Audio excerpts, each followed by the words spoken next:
What makes an NFL MVP, you ask? Well, here's what recent history tells us. The last 11 have played the QB position, like Lamar Jackson last year. The last non-QB to win, Adrian Peterson of the Vikings, running back 2012. 14 of the last 15 MVPs have come from a number 1 or 2 seed in their conference. Peterson, the lone exception. The last QB on a lower seed was Peyton Manning, 5th seed for the 2008 Colts. And the last MVP winner that entered the season with 50-1 odds or longer, Matt Ryan, back in 2016. He entered that campaign with 75-1 odds to win the award. Not mistaken, wasn't that a Kyle Shanahan-led offense? You are correct. Thank you. That's enough for me in this segment. No, I don't think so, my friend. Come on back in here, because we're going to play a little game. All right. This is going to be an NFL MVP snake draft, and Joe won the coin toss. He gets to pick first, and then we go in sequential order, snaking through until we each have made 5 selections. Who would be your number 1 pick? Well, there's got to be a little bit of gamesmanship here because this is a draft. So pick number 1, Matthew Stafford at a price of 30-1. 3 key reasons for Stafford. Number 1, it's a down year for the Niners, in my opinion. They're going to have a very difficult schedule, which we've already seen. A lot of rest advantage for the opponents. Reason number 2, Stafford's capable of putting up big numbers in this offense. We saw it, I believe, 3 years ago, 4,800 yards and 41 touchdowns. And reason number 3, could be the final year. And he's a very popular player. That narrative could swing some people late in the year. I lied. I have a 4th reason. You're a Rams fan. I know you like him, so I wanted to get him in my portfolio. Biscuit-eating Bulldog. All right, I like that gamesmanship. A 30-1 wager as your opening wager. But, I mean, come on. If you're going to leave him available for me to select. Where are we going? I will take Patrick Mahomes at 5-1. Now, not great odds. Hold on. Let me just... Shocked. Exactly. Do you need me to go into reasons why Patrick Mahomes is a good bet to win an MVP? He's Patrick Mahomes. So I'll spend some more time on the second wager, and this one might raise some eyebrows. Anthony Richardson, also at 30-1. Now, can the Colts be a 1 or 2 seed?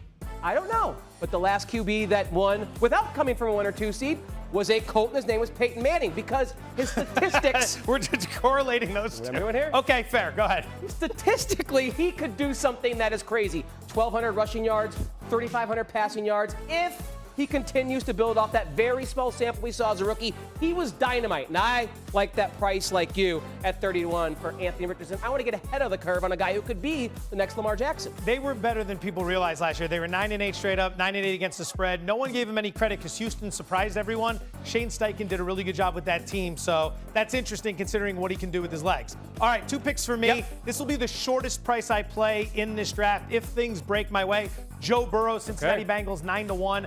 You saw the part of the lead up here about how long shots very rare. Matt Ryan last one. So I need something like that in the profile. We know voter fatigue is a very real thing. Burrow didn't win, hasn't won previously, was injured last year, going to put up huge numbers.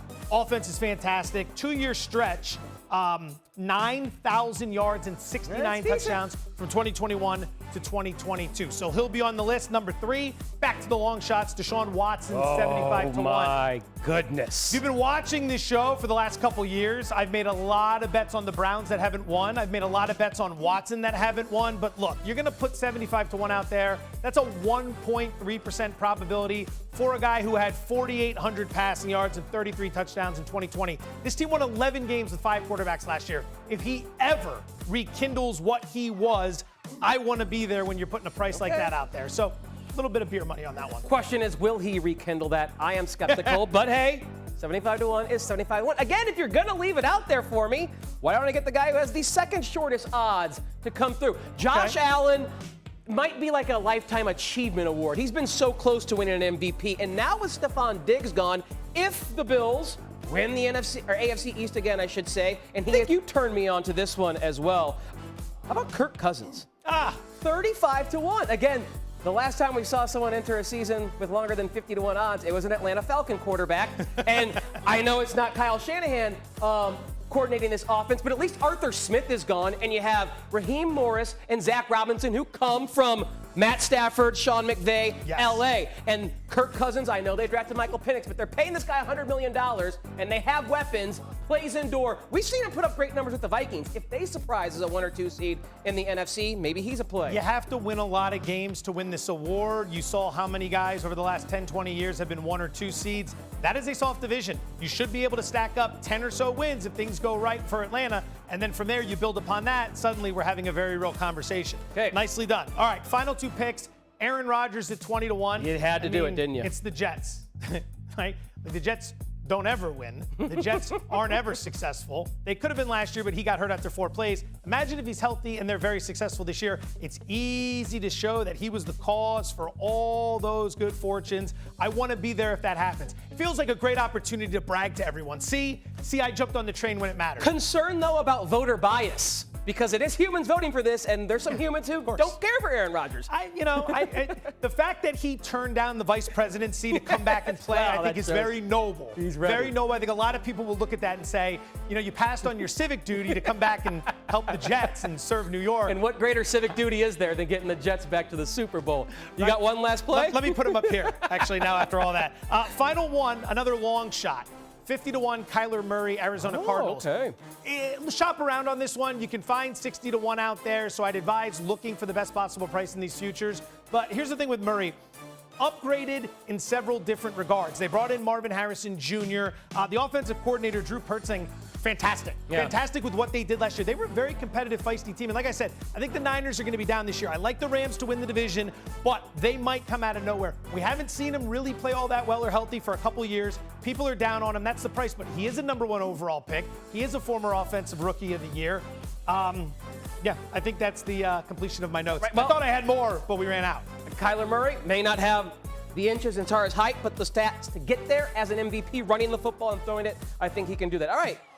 I like how you put some long shots together, but again, I'm going to go a little bit further up the board here. I'm going to grab the guy Jordan Love.